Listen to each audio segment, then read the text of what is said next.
Even from space, Gaza's suffering is visible. Tents where families once sheltered are gone, dismantled, destroyed, erased from the sand.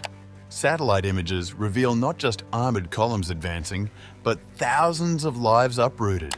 As the IDF prepares its assault, the question is no longer where the displaced will go, but whether they will ever return.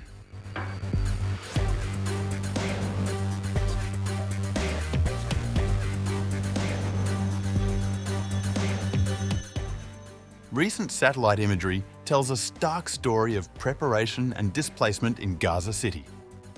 The pictures, captured by Planet Labs between August 9th and 19th, show tent camps that once sheltered thousands of displaced Palestinians now standing empty, their temporary structures dismantled or destroyed. According to ABC News analysis, one large block and two smaller clusters of tents, located some 2,300 feet from what experts identify as a new Israeli military position, appear to have been mostly dismantled by August 17th. In another area about a mile from the military site, many tents that were clearly visible on August 9th had vanished by August 17th. The images also reveal a growing military presence on the eastern edge of Gaza City. Vanderbilt University professor Andres Gannon, a military technology expert, told ABC News the August 16th photo shows a range of vehicles, including tanks and armoured personnel carriers, as well as lines of ploughed earth for concealment or protection. Tony Reeves, founder of the private intelligence firm Maya, counted over 30 armoured vehicles in the image along with equipment like bulldozers and earthworks. You protect important things when spooling up for battle. The Israel Defense Forces began what they call preliminary operations and the first stages of the attack on Gaza City on Wednesday, with a spokesperson confirming that the IDF is now in control of the city's outskirts. We are not waiting. We have begun the preliminary operations in the first stages of the attack on Gaza City, and already now IDF forces are holding the outskirts of Gaza City. In accordance with the guidance of the political leadership and after the plans were approved by the Chief of Staff, the IDF has begun the second phase of the campaign, Phase 2 of Operation Gideon's Chariots. International aid organisations have documented the human cost of these preparations.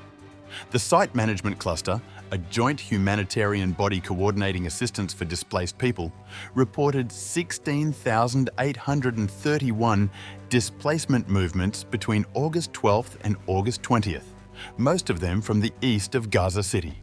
BBC Verify has also confirmed through satellite imagery that displacement camps in areas under Israeli military control have been gradually dismantled over the past 2 weeks. The same area was later hit by an airstrike, with BBC Verify matching footage of the strike to the exact location of the former camp. Buildings too have not been spared. Satellite photos show the apparent demolition of numerous structures, including the Dar al-Arqam Secondary Boys Private School, which was standing on August 8th but gone by August 16th. When asked about the apparent demolitions, the IDF told ABC News, There is no IDF doctrine that aims causing maximal damage to civilian infrastructure, regardless of military necessity. IDF actions are based on military necessity and with accordance to international law.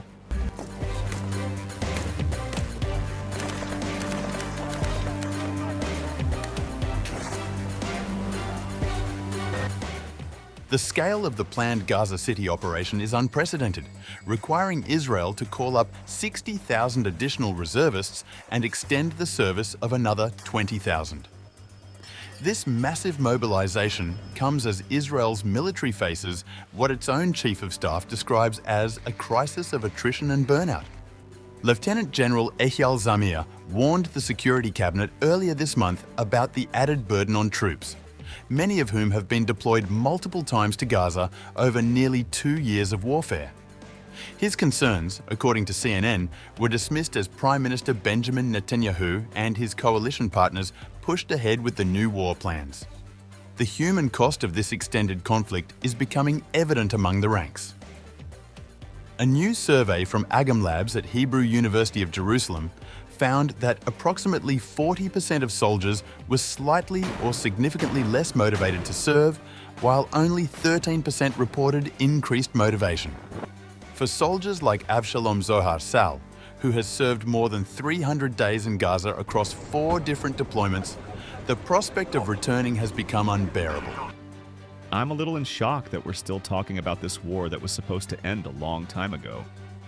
I think this decision is a death sentence for the hostages. The government talked and said all the time that we're talking about 2 missions for this war: to return the hostages and to defeat Hamas. Now it's like telling us there's only one goal, which I believe is not achievable: to destroy Hamas. And even this won't destroy Hamas. The reservist crisis has led to calls for drafting ultra-Orthodox men into service, but the vast majority of that community has refused to serve. Former IDF Chief of Staff Lieutenant General Dan Halutz, who led the military during the 2006 war with Lebanon, predicted that not all reservists would answer the call. Halutz described the current plan as having no logic. I believe that some of them will stay home. The war was over a year ago. Meanwhile, on the ground in Gaza City, residents are refusing to leave despite evacuation warnings. At a defiant protest on Thursday, Mohammed Hamad, who has already been displaced multiple times, declared, "If we leave Gaza, we will not return to it again. We tell the world no to displacement. We tell the world that we should not leave the city of Gaza because if we leave, it means the final nail in our existence in Gaza." Zakaria Barker, a displaced Palestinian in the Al-Shati refugee camp, fears the coming displacement will be under fire. They will commit massacres, bomb houses over the heads of their owners, to send messages of terror and intimidation to force people to leave. At the same time, they will besiege the city of Gaza and prevent food from entering. The humanitarian crisis continues to deepen. Medical Aid for Palestinians warned Thursday that Israeli authorities are preparing to forcibly displace around 800,000 Palestinians, likely disrupting or destroying healthcare access entirely. United Nations Secretary-General Antonio Guterres repeated his call for a ceasefire, saying, It would avoid the massive death and destruction that a military operation against Gaza City would inevitably cause. As Netanyahu promises this new operation is the fastest way to end Israel's longest war, the satellite images tell a different story of a conflict that continues to displace, destroy, and divide with no clear end in sight.